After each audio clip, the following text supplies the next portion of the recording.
This episode is brought to you by Prime Day, happening now. You don't need to set new world records or compete in a triathlon to feel like a winner. You just need Prime Day. And good news, it's officially here. With 2 days of epic deals on everything from electronics to home goods exclusively for Prime members, you'll feel like a big deal. Shop now at amazon.com/Prime Day.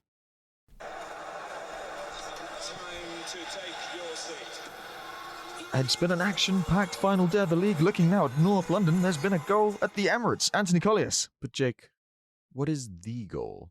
What is the point of it all? What a nice link to our last episode on the absurd. And the link there being that people do find meaning in sports. There are moments of connection, joy, despair, but ultimately it doesn't matter because, like Sisyphus, existence is pointless. But we go again next year anyway. The ball rolls down, you push it back up. Another kick of the ball, another roll of the rock. Welcome everybody to the morality of everyday things. Exactly. A philosophy podcast where we talk about everyday moral things, questions of the everyday. So today's is going to be, has too much money ruined football? Has too much football ruined money? Has too much football ruined money? Exactly. Now there's no point. And we'll be discussing part of that is naturally you talk about what is the point in sport? What are we optimizing towards? Because if you don't know that, then it's hard to decide whether we're ruining it. And we'll kind of discuss a little bit about that. And yeah, just a tongue-in-cheek link to the last episode. If you're interested in the concept of absurdism or what brings meaning to life, check that out. If you like the movie Everything Everywhere All at Once, check it out. Absolutely. I'm Jake, by the way. This is Ant, obviously. Hi, I'm having a sip of water. You probably heard that.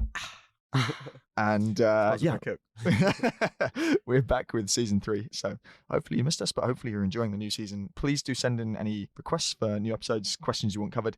And as always, please leave reviews. We really appreciate them. Oh, that really does help. It helps other people find us. Actually, I didn't mention last time, but a fun one, Jake. This is actually midway during the inter-season hiatus. But for a brief period, we were in the top 15 philosophy podcasts in Ireland. In Ireland? And also in Singapore, for some reason. How about that? Clearly very thoughtful and interesting people over there. Thank you, guys, if you're listening from over there. Yeah, I think it was specifically one of the AI episodes that became quite popular there. Nice. Love to see it. But anyway, on to today's question. Well, we're looking at the influence of money on football. Has money ruined football? Other working titles were, should you still support Newcastle United? Yes, that's a very UK-specific one. To clarify, this problem is global. It is. But we'll give a little bit of that. Yeah, I focused this episode today on football. For you American listeners, that's soccer. But it probably is applicable to other sports as well. The reason football, I think, is... You could have been more specific and said the Premier League, even. Yeah, even the Premier League, although we'll mention sort of the Women's Super League and Wrexham and European stuff as well. It's very much about, football as a sport, I guess, has a unique status as a global entertainment phenomenon, really. It's bigger than many other sports put together and draws more attention. And personally, I'm a massive football fan. Listeners of the podcast may occasionally notice me mention Charlton Athletic, and on previous episodes we've covered football. We looked at Are Footballers Overpaid, for example. You'll see my passion for the beautiful game shine through in a ways that Anthony's indifference probably contrasts quite strikingly. The little nod there when he said there's been another goal at the Emirates, Anthony, is that I've decided that Arsenal, who are based at the Emirates, is going to be my nominal answer to the who do you support question, just because as a man in the UK, you need to have an answer. Yeah, otherwise you get funny looks. Yeah. It's just easier to sort of go along with the question than to sort of have that awkward situation of, I don't like football. Yes. Okay, so Jake, do you want to give a little bit of context to some of the specific problems, funding that has brought this to mind? You touched on very briefly Wrexham, the Women's Super League, and then talk about some of the specific problems linked to the people providing this money. Absolutely. And basically set this all up. Let's set this all up. Lots of clubs in the last few decades particularly have received extensive backing and subsequently risen to great success in their leagues. The most famous example is Man City, who've recently won the Premier League. Again, by the time this comes out, they may have won the treble. Which is, for those who don't know, it's winning the domestic UK league, another trophy in the UK. The FA Cup. Which is more of a knockout tournament, not a league. It's a cup, yep. I don't think that's necessarily obvious. I think American football, for example, it's a league and then it's knockout afterwards. Right? It's like a combination. Whereas these are separate. These are totally separate, but they happen to be with the same teams because it's all UK-based. And then there's also an inter-European best teams called Champions League, and that's where yeah, you may recognize that. That's where like the best teams in England and Germany and Italy and stuff all play each other, so that nowadays the best English teams can play in the final.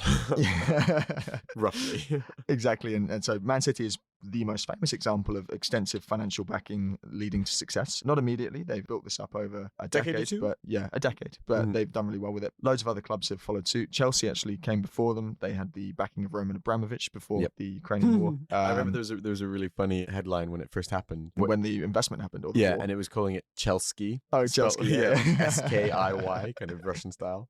But then you also have more recent ones, which, we'll talk about this, but are kind of less sinister, where you have the story of Wrexham. Wrexham's a lovely story, isn't it? Yeah, great Netflix series. Actually, I haven't watched it myself, but I've been recommended it several times. It's really good. Very entertaining. Rob McElhenney, the guy from Always Sunny, and Ryan Reynolds. Ooh, quick one.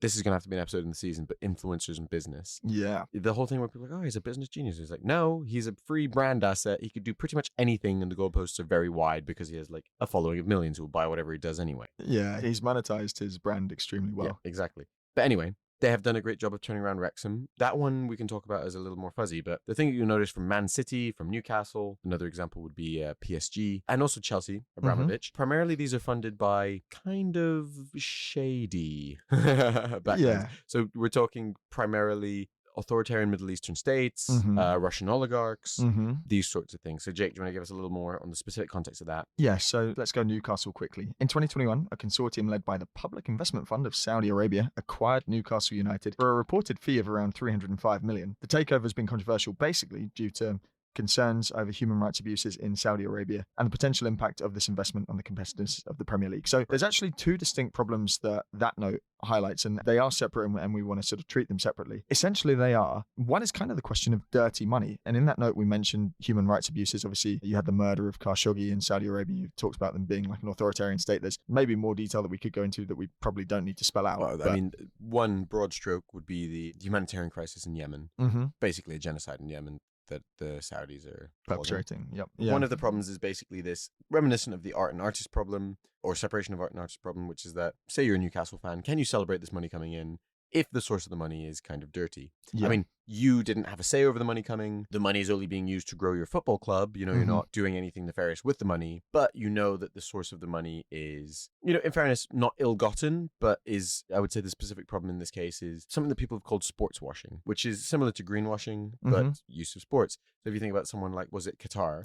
Qatar was, they were accused of sports washing during the World Cup. Basically building a more positive global reputation by distracting from their other issues. Sadly, there's definitely a part of me that acknowledges that it kind of works because, like, I had a lot of negative conceptions of Qatar before the World Cup. I like to think those haven't changed, but they did put on a fantastic tournament. It was an incredible sort of spectacle of entertainment, and that's obviously what they're after. It's worked well. Yeah, that's obviously what they're after. And it's a really relevant phenomenon to highlight, this sort of question of sports washing, because it is just essentially, washing your reputation with a sort of positive brand association, which in this case is buying a football club. And now the other one is a little more kind of reminiscent of the fact that sports is ultimately an endeavor that is for entertainment and inherently not meaningful, and kind of points to the irony of sport. And really, I think, ironically, the American system's going to do a better job of this. We'll contrast Premier League and the NFL and the NBA. This idea that actually more competitive is better for everyone. Because the point of a sport is not to win every time. And therefore, this money and the fact that there's so much of it creates an unfair financial advantage that would undermine the competitiveness, is what you're saying, right? Yeah, so the question is, does this eventually ruin the sport? And what are some practical ways that we can kind of look at this? And also, does it contribute to this wider problem where we have like ballooning footballers' prices, investments or salaries for footballers, particularly in a world of social media where like these people are not just footballers as in performers in an entertainment industry, but also brand assets in themselves. So I think one thing that's really interesting is, it was in the news cycle a long time ago about Cristiano Ronaldo and Manchester United. And also I think, was it Juventus that he moved to? So he came from Juventus to United. Right. Yep. So when he moved to Juventus, they were like, this is a crazy amount to pay. But then one of the, an analyst pointed out, well, yeah, but Juventus gained X million followers as soon as Ronaldo joined and said, hey, this is my new club, and active on his Instagram. Like and follow. Exactly. And it's like, well, actually, how do you value that? How many sales does that lead to? How many people buy the t-shirts? You hear a crazy fee for Ronaldo. How many t-shirts do they sell in the one season, in his first season there? The t-shirts thing, I never knew if it was apocryphal, but when he originally went to Real Madrid for what was then the record fee, they said that he sold that many t-shirts in his first season. Like they literally made that money back, which may not be specifically true. I haven't fact-checked it, but you could believe there's a significant direct monetary influence there, and then you're pointing to all the sort of more intangible stuff around brand and this is the thing where we have this idea where we think of sports as it's about winning the sports, right? And we kind of forget that actually sports is more and more an entertainment product. more so than that, it becomes kind of a financial product. Exactly. And so actually, things like how do you package this? How do you acquire new customers are increasingly important. And so, the role of sports on social media is also increasingly important. And you to some extent see this in like older sports. I don't know how much baseball is doing this, but cricket, which is like baseball in the UK, for ease of analogy, it's kind of an old, boring format, and they're forced, and they have great sports consultants come in and help them. They're forced to create more action-packed, more quick, more social media-able formats of the sport to stay alive. So this is kind of a realization like, look, sports is actually an industry, it's entertainment, and there's a kind of moral part of like, oh, it's unfair. And there's also kind of a like practical, like, well, this is stupid because no one wants to watch Man City 8-0 another Premier League team, right? This is an interesting way to sum up that problem. So just to refresh, there's two distinct problems. We're talking about the money itself being maybe dirty money, to give it a convenient label, but then also does too much money potentially ruin the sport? And it can take a couple of forms, because it's, on the one hand, it's about making the league less competitive, but it's also potentially, as a fan, it kind of distracts from, to some extent, the true purpose of sport, which is as a means of entertainment, as an experience, as a kind of source of joy, connection. You can make that more grandiose, but the money... You could also argue it's a focal point for communities. And from that perspective... Well, exactly, yeah. From that perspective, you could say any external money, even if it was from a benevolent, loving person who's like, I want to nurture things. It's like, well, no, it should be owned by the people who are part of it. And that's a big thing in Germany. They're generally cooperatives. Which I think is a really nice model. And I think there's an almost, Michael Sandel makes a point about how, like, there are some things money can't buy. And one of his arguments is that too much money corrupts the sanctity of the good. By injecting money into something, you actually, you almost change its nature. And there's a case to be made here that with too much money in football, you really commercialize it as a product in a way that does take away from your This reminds me of an anecdote, owned, right? So Chelsea, owned by a Russian oligarch, which inherently is a little bit shady. I remember I was talking to an Australian girl once, and she says to me, oh yeah, became a big Chelsea fan, and I went. And she said, oh, it was great. It was so friendly. And she says, like, oh, I went and like there was another Australian next to me. I bought a ticket online and paid however much to get it. Sat next to it. There were some French guys next to me. There was an Australian next to me. There was some Russians around as well. And she's kind of telling this like it's fantastic. Unfortunately, in my head, I was like, I remember my dad, again, not a big football fan, but he nominally is like, oh, well, I'm a Chelsea fan. I'm like, why? And he's like, oh, well, we used to go and get the standing tickets and go and watch the games there. Like I had a couple mates who were fans, so that's the one we'd go to. And kind of this sense of like, well, if it turns into a thing that basically tourists do as like a tick gun to a Premier League game, done, it's like, well, isn't this supposed to be a focal point for the local community? And isn't this actually, in reality, football particularly is a working man's game, traditionally. Is this Australian girl and all the other foreign people she's bumping into who are willing to pay much more because it's a premium tourist event for them, pricing out people who, in some sense, and this we'll talk about, are real fans, should really be going to this game? And ultimately, it's one of those short-term versus long-term things. Like, are you optimizing well financially in the long term if you're just doing cash grabs from tourists? And, people have described granted, I don't have a strong opinion on this because I don't go to many football games, but I've heard people who are fans of the sport kind of lamenting these big clubs becoming soulless and it's just all corporate boxes and tourists. Well, there's nothing sadder for me than you see these amazing games and then there's the players themselves. The players themselves are mercenaries as well, by the way. Well, carry on. Definitely true. But yeah, you see these stadiums where the stands are packed, but the corporate boxes are empty. And you're like, oh my God, those are some of the best seats in the house. And it's just been sold off. And how many fans would love to be there and appreciate it. You're absolutely right. I mean, football has a rich history as a working man's sport, and it feels like it's kind of losing that. Should we quickly tackle the dirty money point and then come back to this? Yeah. So we mentioned Newcastle, backed by Saudi Arabia, and we discussed some of the sponsors of chopping people up in small pieces. Yeah, we mentioned. Is that funny, Jake? I don't think Khashoggi's family thinks it's funny. Jesus Christ, it's not funny, obviously, but it's kind of ridiculous. With the absurdity of life, all man can do is laugh. It was funny to me because I was gonna sort of brush over, like I'm saying, like euphemize it as like we've discussed our concerns, and then you just went straight. Yeah. What I was gonna say was we've done an episode before on can you separate the art from the artist when appreciating things like music and other works. Michael Jackson and his music, for example, things like that, right? Definitely a shout out to that episode. Go back and check it if you're a newer listener and you haven't been through the back catalogue. This is largely reminiscent of that problem in that as a fan, someone's bought your club, great, it's all happening off the pitch. You just want to go and support your club. And you might even be happy because it could be a boost to your club. Well, there's definitely an element of that too. But you could basically fall, I think, anywhere along the spectrum, which kind of says, one, it's not your problem at all. In fact, you might even as a fan resent the idea that it should fall on you to act as a moral arbiter for the game when people in positions of power like the Premier League itself, UEFA, the British government, have obviously been like, this is fine. There are people who gatekeep this who could have said, you know what, we don't want to accept this money, we don't want to approve this deal, and they've let it slide. So why, as a fan, is it your responsibility to protest? I think another interesting one actually could be in this sort of same vein would be, it sounds a little bit like the property argument, right? Where it's like, say you're a property owner, you know, is foreign investors buying up places around you kind of your problem to protest, especially when it benefits you, like it's actually driving up the value of your property? It's actually a really good analogy, because it does directly benefit you as a fan, in the sense that your club gets investment, it gets momentum, you can attract better talent, you've got a better chance of winning. In that respect, it's going to be more fun. But so yeah, I would say one thing on this, right? I think that there is some onus on supporters, and it's in 2 or 3 ways. Well, it's in at least this one thing, and that's when we talked about the art versus artist thing. You know, one of the points, do listen to that episode if you're interested, but one of the points we discussed was the relationship between the art specifically and the problematic element of the artist, right? So we were sort of saying if there was problem in the content. I can't remember. We talked about Robin was Thicke and blurred lines, right? Okay, and Wagner and anti-Semitism. So like, if there are explicit anti-Semitic tones in his content, that's a problem, right? If Michael Jackson, I think this was a joke we made, but if Michael Jackson wrote a song about touching up kids, obviously that song is unacceptable, right?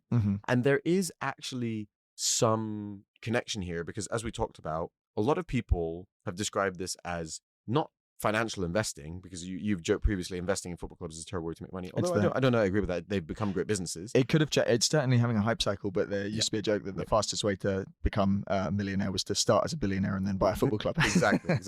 You know, we mentioned this term sports washing, right? You can say that there is a considered approach to this that actually is very intrinsically linked to the negative elements of this money, or of the actors, regimes that are using this money, right? I mean, in the case of oligarchs, you could make arguments about them washing money and muddying the water. I mean, one of the problems, you know, when the recent sanctions on Russia was, what do we do with Chelsea? Because like, it became a massive talking point, actually, which is, it's a bit like the Gary Lineker point, where it's like the subject matter underneath it, the Ukraine war, is arguably so much more important, but people do get really caught up in these stories because it obviously affects people, and it in some way benefits, what was his name? Abramovich, because ultimately he did get to sell it, right? I'm not sure what the agreement was there, but I don't know how financially beneficial it was to him in the end. No. But I mean, the point is still, like, you know, if you compare that to most other assets that rich Russians had, they fully got seized.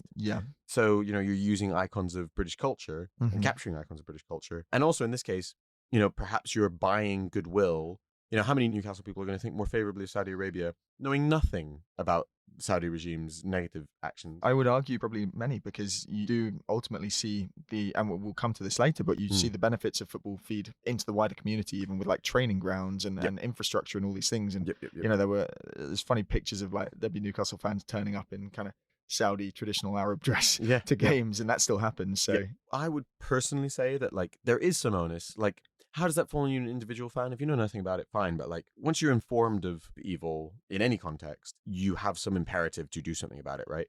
I don't know what that would look like necessarily, but, you know, there should be some conscious backlash from the fans of the club, whoever's leading the fan clubs, to be like, hey, you know, this is problematic. We're not super happy about it. At least some official statements or something. Yeah, there's certainly opportunity to protest at games. You can use your kind of collective fan voice. I've seen this as a fan of Charlton. We've done that not because just to complain about managers, though. To complain about owners and managers, and not because the owner was sort of evil per se, or done anything particularly wrong, other than that he'd bought the club and didn't seem to particularly care about it. And we wanted someone who cared about the club and would actually turn up to games and other such things. So there are routes to protest, and there are routes. I was saying you can fall on a spectrum, and I think you can fall somewhere between the view that's like, it's not your problem and you resent being made to hold anyone accountable when other people haven't, or you see it as a massive problem which corrupts something that you inherently value, and therefore it is your duty to protest. And as a fan, I suppose you fall somewhere on this spectrum. I'll lean a little closer to like protest. I don't know that you're necessarily obliged to like quit supporting your team, but I also would totally respect that decision. Yeah, it's hard because I think football, as per its sort of history and tradition, tends to be something that kind of passes down families as well. People inherit it. So I think another, and it's kind of tangential to this, and it's, I guess it kind of sits somewhere in the middle, is like, as a fan, I could totally understand it being like, oh, I wanted my team to like do this the right way, and you've kind of ruined the opportunity for that. By which I mean, like, we wanted to climb back into the league by smart management and working hard, not kind of cheat code it, right? And like, now I kind of feel like the win is hollow. And this is the kind of Sandel-esque, like, part of the reason you would enjoy your team climbing back to the Premier League and winning is because you did it the hard way. Not like, it's like, well, you know, if you're having a fight with someone I don't know, say you're a boxer, right? Mhm. And you find out the night before, it's like, oh, by the way, I've been giving you steroids and I've been poisoning the other guy. I think some people could feel a genuine sense of like, well, you've kind of like, I wanted to win the fight because I was going to win, right? I Mm, wanted to be the better boxer, and you've taken that away from me. So mm. I could understand some fans feeling that similar sort of feeling about their team suddenly receiving this money. It's like, well, you've kind of ruined it now. Yeah, the only counterpoint I can make to that, and it's not a very good one, is just to say sports franchise purchasing has become so popular Mm, that you as Newcastle fans could be like, it's mm. happening everywhere. Why shouldn't we take advantage of it? Well, And I mean, then the dirty money point the becomes the US kind of key context, focus. it's much harder. Like Hmm. it needs approval from the collective of other teams, the NFL board or whatever, using the NFL as an example. It's Mm, hard to buy a team. You need approval, yeah. right? I believe even, someone as popular as Michael Jordan had Hmm. trouble buying an NBA franchise. It wasn't like cut and dry. Yeah, whereas the Premier League and sort of FA in UK have a pretty bad policy dating back years of just letting potentially unscrupulous actors in and not really Mhm. policing it much. So Mhm. not as well done. I feel like that kind of covers the dirty money point, unless there's anything else you wanted to say on that. Let's move on then to the second point of the argument, which, to remind you guys, was, does the unfair financial advantage, does it ruin the sport? Is that actually a real negative? And this, I guess, is what you were driving at when you were talking about the win being hollow. I suppose to summarize it, you've got arguments on both sides here. One school of thought, which you were sort of touching on, was money, it just leads to unfair advantage. It leads to hollow victories. There's a guy called Stefan Szymanski, who's a really interesting economist, whose work I looked at quite closely when I was writing my dissertation on sort of the influence of football in the betting markets, or rather different biases in the betting markets. And Szymanski basically says money, or lack thereof, leads to cycles of dominance and distress. And those are really important concepts in football that can impact the overall health of a league or competition. His big conclusion, like with society, is that inequality is ultimately damaging to the long-term health of the competition, in that it makes the sport boring or unfair, especially to the fans of teams that feel left behind. And this is why you could have some sympathy with the Newcastle fans being like, do you know what? It's happened elsewhere. Chelsea and Man City already did it. Why not? Like, we're kind of leveling up to their level and we're not being left behind.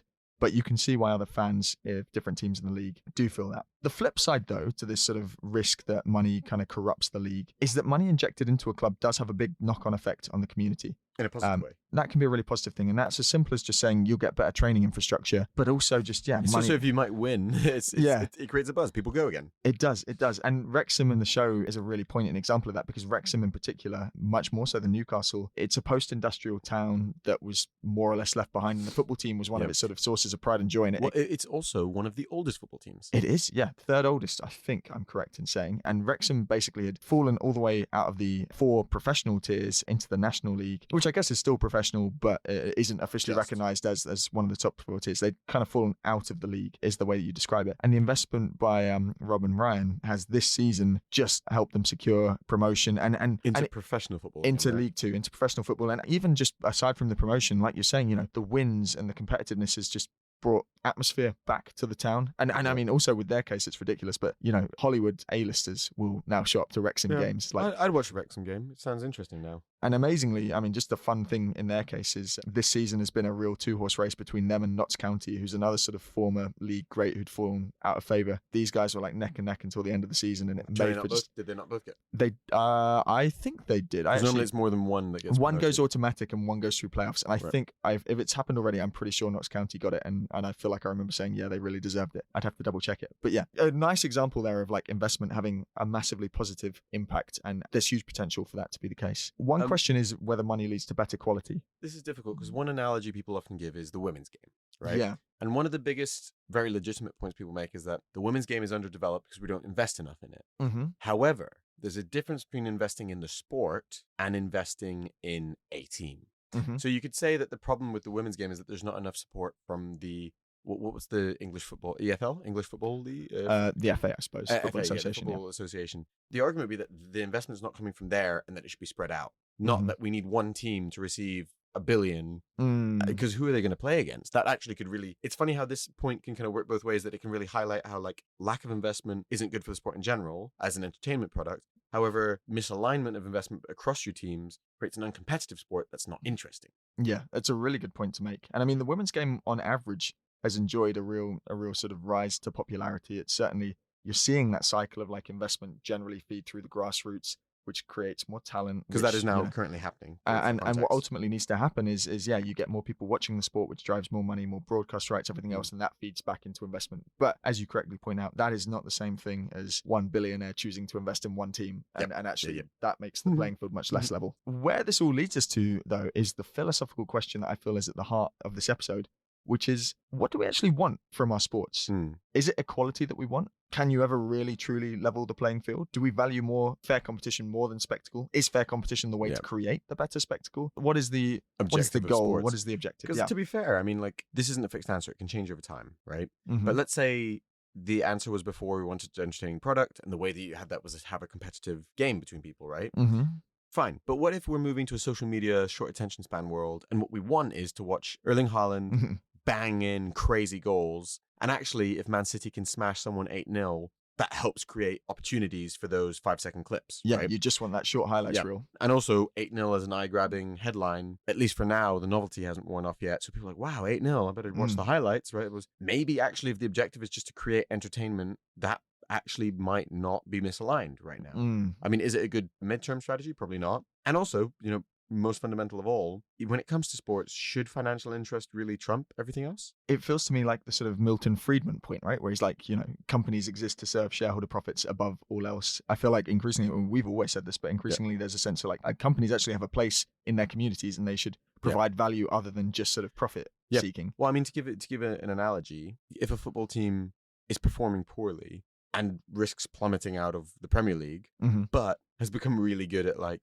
I don't know, monetizing, sending their football players onto gigs and celebrity shows, and they're an entertainment product. Their footballers are entertaining in ways other than performing in the Premier League. Even if that was making business sense, in some sense that would feel like a failure, right? Of the club. Or is that just a short-term mindset where we're missing the point that sports is now about entertainment? You could also see how some of these clubs are like, for example, a lot of football clubs will now have esports teams and things because they are diversifying. And you could see some argument that, hey, more of these should actually put more attention into those things because they make more financial sense. They're cheaper to run or whatever. You raised such an interesting point because I hadn't even thought about it in those ways. When I was thinking about this earlier, I was thinking, one of the beautiful things about sport and football in particular is it's an experience. It's a beautiful game. It's an experience product. For Americans, that's what you call football, the beautiful game. Yes, yeah. You say it more. That's not a good English accent. It's more like the beautiful game. It's bad. That was a bad English accent.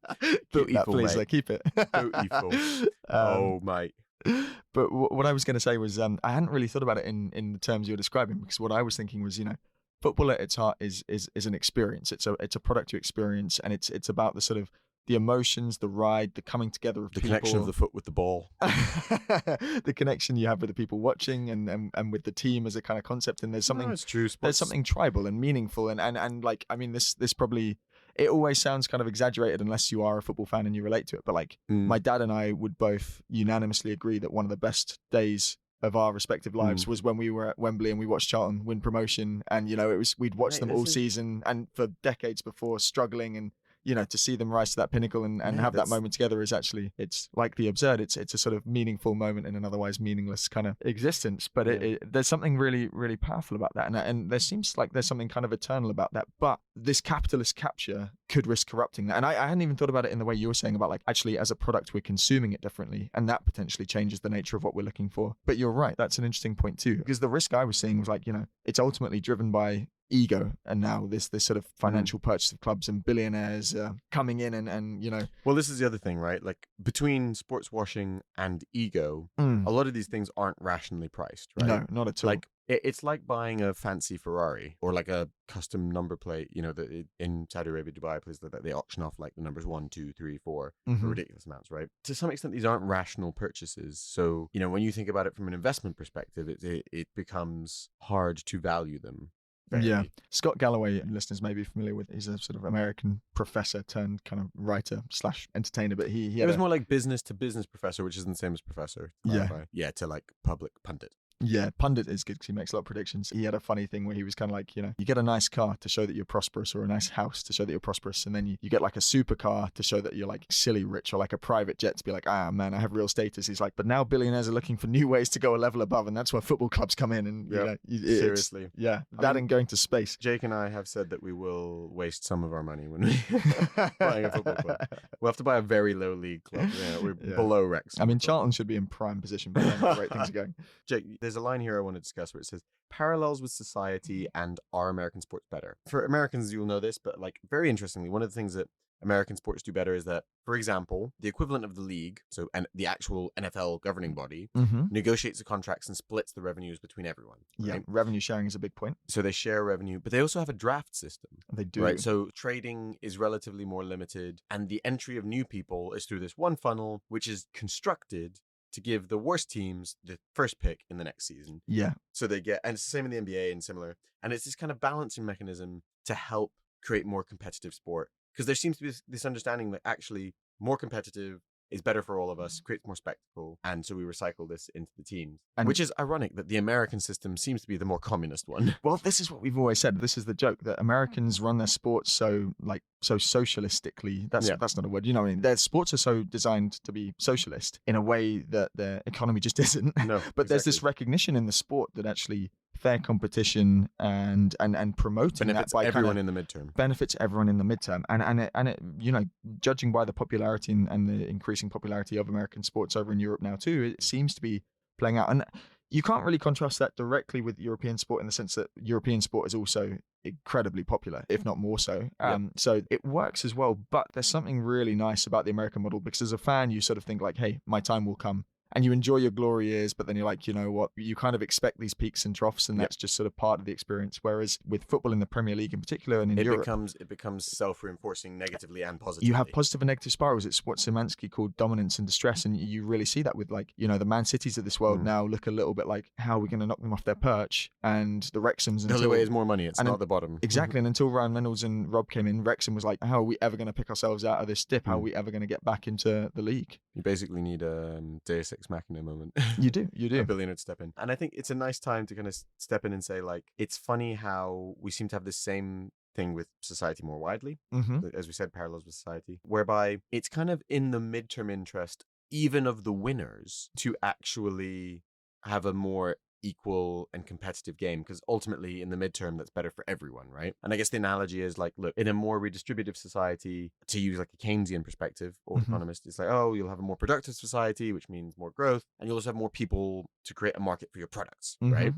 Even if you are the rich person, great, I can invest my capital more effectively because there are more people to buy my stuff. That's right. it. And we actually kind of miss that. And instead, you know, it's not only like a smaller market to buy my stuff and midterm growth. And it's also things like, I mean, a safer society, because fewer people are in a position where they have to worry to the extent that they should consider crime. That's it. I mean, there are negative externalities of mental health. People with mental health issues are left outside. This is it. No, that's exactly what we're saying. There are negative externalities of inequality, which are things like crime and safety and mental health and climate, like the impact on the environment. All these things kind of come about because society, I'm not saying the climate would be fixed by more equality, but driving at that general point that we kind of accept all these really negative consequences because we're like, well, you know, capitalism makes sense, and probably there's a sense of power structures saying, you know, we need to reinforce the system that's kind of propped us up. But actually what you're saying is true. I believe anyway that, you know, a recognition that more equality is midterm beneficial for everyone, you know, especially with you've got the billionaires who have too much money anyway. More than they can know what to do with. And surely there is...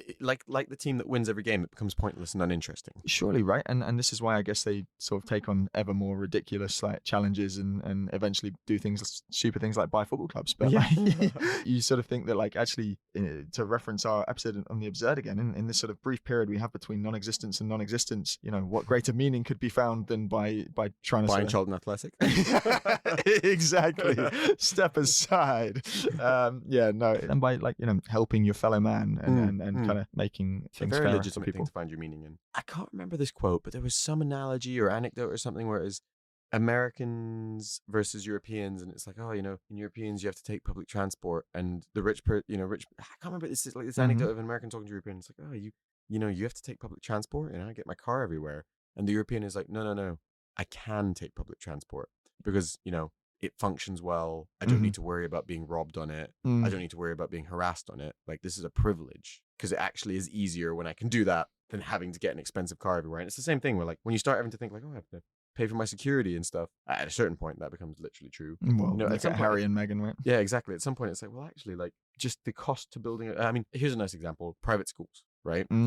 If all of the money that people paid for private schools went to the public school system and there were no private schools, maybe the public schools would be better, and then you wouldn't need the private schools, ironically. Yeah, there'd definitely be an argument for that. And I mean, we did record an episode on that in the past as well, so another one to check out. And you tangentially benefit from being surrounded by more educated people. Jake, we should probably wrap up. I think, the lights are going off around us, so that's probably that's probably a passive sign that we need to move. I would say, to my point, what we're seeing with sport is a bit of a perfect metaphor for the risks of capitalist capture. And I think Ted Lasso is one of my favorite shows, and it's finishing this week. That makes these points quite nicely.